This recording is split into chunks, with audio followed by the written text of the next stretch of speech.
intervention, il a dit tout ce que je devais vous dire moi. Mais pour conclure. Вы знаете, да, я вспоминаю одну русскую шутку, которая случилась с прекрасным русским поэтом. Мама пятилетнего Волошина привела в оперу. И он сидел там и томился, и не знал, как слушать, как выдержать все это.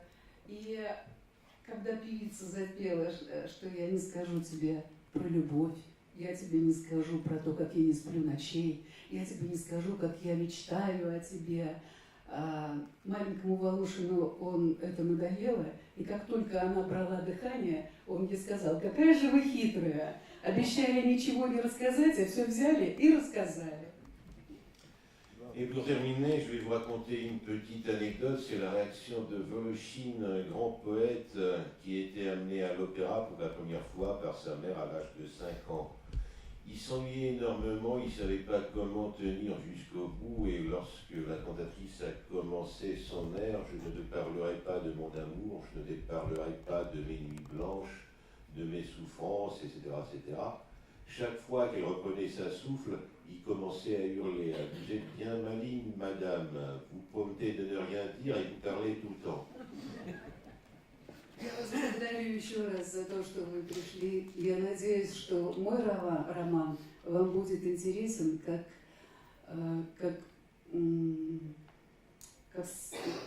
большая такая полифоничная картина о нашей жизни в 90-е годы. J'espère donc que mon roman vous intéressera non seulement comme un roman policier, mais aussi comme une sorte de tranche de vie du monde dans lequel nous avons vécu au cours des années 90. Merci beaucoup. Merci beaucoup. Vous avez cité le mot post-scriptum dans votre discours, et je crois qu'il y a un post-scriptum qui se prépare. Merci. Puisqu'on a discuté de l'intervention de Nina aujourd'hui, elle vous a dit que j'ai tout dit ce qu'elle voulait dire, je dois vous dire qu'elle a oublié quelque chose. Et ce quelque chose, c'est que la génération à laquelle nous appartenons, mon ami Alexis, l'ambassadeur, c'était une génération qui est née après Staline, au début de l'ère post-stalinienne. Et c'était une génération très heureuse. Et une génération qui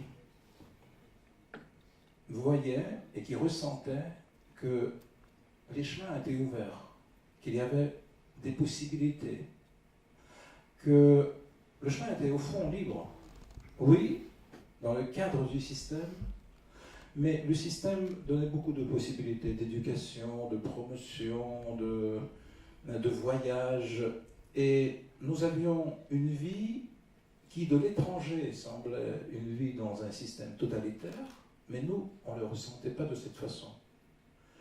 Je n'ai pas vécu sous Staline, mais je sais de mon père et de ma mère que oui, il y avait le côté stalinien de la vie, mais il y avait aussi le côté populaire de la vie. Parce que quand on parle de Staline en Russie, on oublie qu'il y avait un peuple énorme qui existait avec ses amours, avec ses malheurs, avec ses naissances, ses enfants, ses conquêtes, ses réussites. Tout cela existait. Et voilà tout ce côté populaire de la vie de l'Union soviétique sous Staline. Il est absolument absent de toutes les études que j'ai lues sur Staline, parce que quand je lis Racine du totalitarisme, bon, la dame qui n'a jamais été, je veux dire Hannah Arendt, peut-être vous avez entendu parler, elle n'a jamais été en Union soviétique. Et bon, elle voit ce côté politique de la chose, mais la vie ne se réduit pas à la politique, la vie est plus large. Et donc, voilà, nous avions le sentiment de cette liberté, nous avions le sentiment de ces possibilités, nous avions ce sentiment de cette liberté intérieure. Et quand nous sommes rencontrés avec Nina, c'était deux êtres libres, heureux, qui étudiaient chacun. Moi j'étudiais la diplomatie, Nina étudiait l'art artistique. Et je sais que ça a formé toute une génération de Russes qui jusqu'aujourd'hui représentent le pays, qui jusqu'aujourd'hui ont de l'influence une grande influence décisive sur le futur de la Russie, bien qu'on ait eu ce changement de système politique et de système de pouvoir. Mais justement, c'est ça, je pense, devient le sentiment que la Russie est un pays capable de surmonter les difficultés, de progresser et d'avoir du succès dans des domaines différents. Je me rappelle une fois, on m'a invité à Berlin dans un journal allemand, c'était, je pense, le Bild, qui est édité par une grande maison, Springer, voilà. Et un observateur, un columniste de Bild, m'a rencontré, c'était un personnage assez connu, il était conseiller de Helmut Kohl, autrefois. Et il m'a dit, écoutez, je veux faire toute une page sur votre... J'étais à ce moment-là un observateur de télévision très connu en Russie déjà. Il m'a dit, je veux parler de votre vie, comment elle a évolué du temps de l'Union soviétique jusqu'aujourd'hui, de la nouvelle Russie démocratique. Donc je vais faire un grand tableau. Et je suis mis d'accord avec le rédacteur en chef du journal que ça sera une grande interview importante. Et on a parlé 2 heures. Mais il me demandait toujours ce qui était mauvais dans ma vie. Et je lui disais ce qui était bon dans ma vie. Parce qu'à vrai dire, il n'y avait pas beaucoup de choses qui auraient été mauvaises dans ma vie. Oui, je n'avais pas de demeure, de château, de yacht, de Mercedes, mais je ne suis absolument pas sûr que c'est le plus important. Et donc je lui disais qu'on se rencontrait, on s'aimait, on voyageait, on allait dans la montagne, on faisait de la descente, on allait à la mer, oui, pas nécessairement à la mer Méditerranée, mais il y a la mer Noire, il y a la mer Baltique, il y a la mer Caspienne, il y a les montagnes du Caucase. Et je voyais que le plus je parlais, le moins heureux il était. Parce qu'il avait une autre idée en tête. Et en fin de compte, cette grande interview n'a pas apparu. Et je l'ai appelé à bout de 3 mois ou quelque chose. Il m'a dit oui, la semaine prochaine, il y aura quelque chose qui va être publié. Et la semaine suivante, j'ai reçu le journal, le Bild, où il y avait un article comme ça. Il est appelé « L'homme qui est venu du froid ». Et vous savez qu'il y a un roman de John le Carré, L'espion, qui est venu du froid. Et quand je l'ai lu, j'ai vu qu'il a rassemblé tout le côté négatif qu'il a pu retirer de mon discours, et il a laissé de côté toutes les autres choses. Et voilà, je veux vous dire que notre vie était complètement l'inverse. Et j'ai compris que ce côté positif de l'Union soviétique, de la Russie d'aujourd'hui, il n'est pas demandé par les médias occidentaux. Ils veulent avoir une autre image. Et tout ce qui n'entre pas dans cette image est considéré comme quelque chose qui ne doit pas avoir place sur les pages des journaux ou bien à la télévision et tout ça. C'est important pour comprendre ce livre. C'est un livre sur la survie. C'est un livre sur les gens heureux qui se sont trouvés dans une situation existentielle, dramatique, une situation frontalière. Ou bien c'est la survie, ou bien c'est le néant. Et justement, voilà ce côté positif, ce côté créateur qui existait en Union soviétique. Il a imprégné les personnages de ce livre. Vous allez le voir par vous-même. Chacun d'eux s'est heurté à cette frontière entre l'Union soviétique et la Nouvelle-Russie. Et comme vous savez, c'est jamais romantique, les révolutions. C'était une révolution politique que nous avons vécue. Et quand je voyais la presse américaine dire « Ah, voilà, quel bonheur, voilà, le grand démocrate, le président Yeltsin », je disais « Oh là là, mais... » Les choses se passaient tout à fait différemment en Russie. C'était une révolution, une secousse monumentale, très dramatique, tragique pour beaucoup de personnes. En 1995, la longévité de vie d'un homme russe, c'était 56 ans, à cause de la guerre en Tchétchénie, à cause de manque de travail, à cause de la rupture du système, parce que les usines cessaient de fonctionner, les gens se trouvaient dans la rue, les instituts scientifiques ne fonctionnaient plus. Donc c'était vraiment une révolution.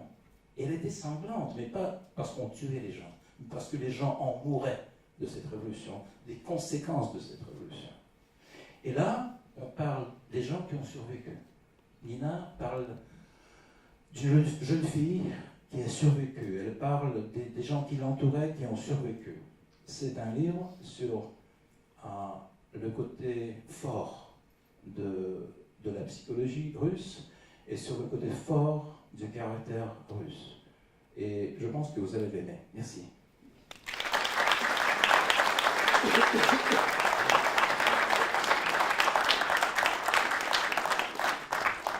Je vois que les applaudissements sont nombreux. Je pense que vous avez tous envie de lire ce livre, de lire le livre que vous allez trouver à l'extérieur, en même temps qu'une petite collation. On nous a proposé un petit cocktail en l'honneur de l'apparition de ce livre. Juste sur le plan, j'ajouterais que demain, sur Radio Courtoisie, nous parlerons également de ce livre. C'est une émission qui dure entre de 18h à 20h, donc je ne sais pas à quel moment, mais nous parlerons demain sur Radio Courtoisie de ce livre et également d'autres activités de l'Alliance franco-russe. Et ce livre, bien sûr, va apparaître très rapidement dans les grandes librairies et, disons, 15 jours plus tard sur Amazon et les grands médias de diffusion. Donc on souhaite beaucoup de succès au livre de Nina Pushkova et nous souhaitons beaucoup bientôt avoir l'occasion de présenter le livre déjà beaucoup plus politique de son époux, Alexei.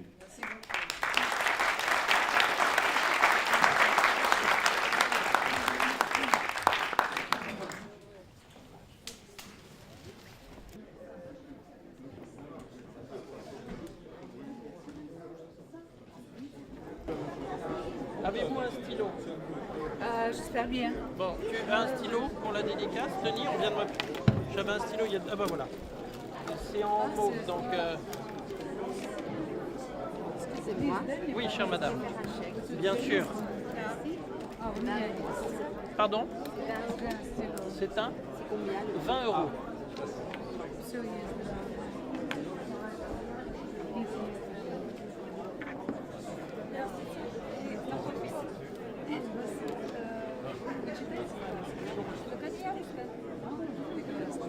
Denis, j'ai besoin d'aide pour encaisser, madame, je ne sais même plus si elle a payé ou pas.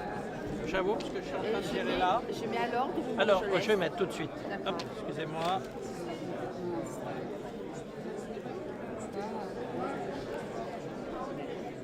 Vous allez peut-être prendre le livre là-bas. Oui, le livre là-bas et après le faire signer. Donc, je peux prendre. Merci. Bonjour. Alors, c'est 20 € s'il vous plaît. Tu peux gérer ces personnes-là, moi je m'occupe de là.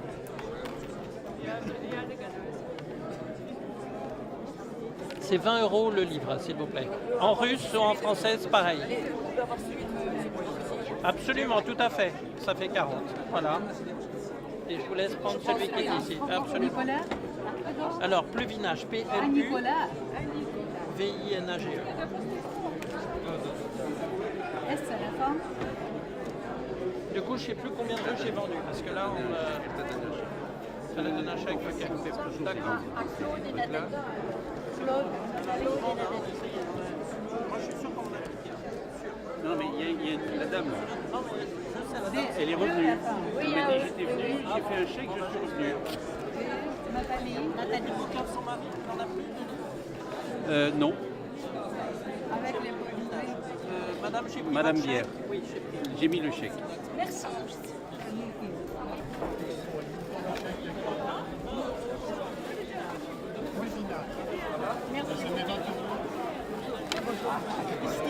Christine.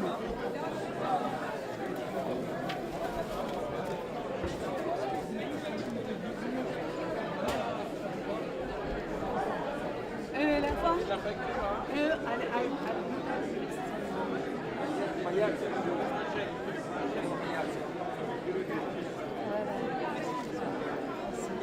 Jacques.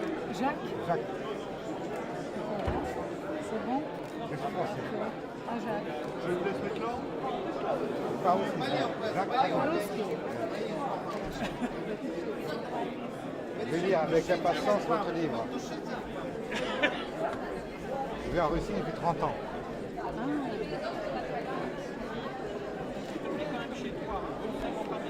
Merci. Pierre. Pierre.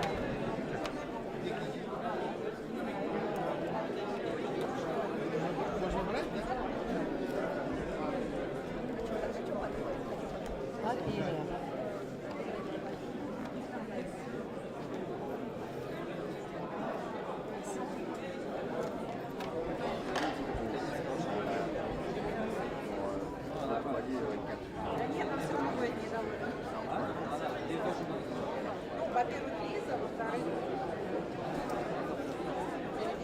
Oui, deux M. Deuxième. A, N. Nu. Et E à la fin. Pour les femmes seulement, le E à la fin. Vous allez oublier. Je vous remercie. Merci à vous. Добрый вечер. Вас зовут? Мария. Мария. Трудная дилемма, я не знала, на каком покупать, на французском или на русском. Я здесь живу, но для моих детей.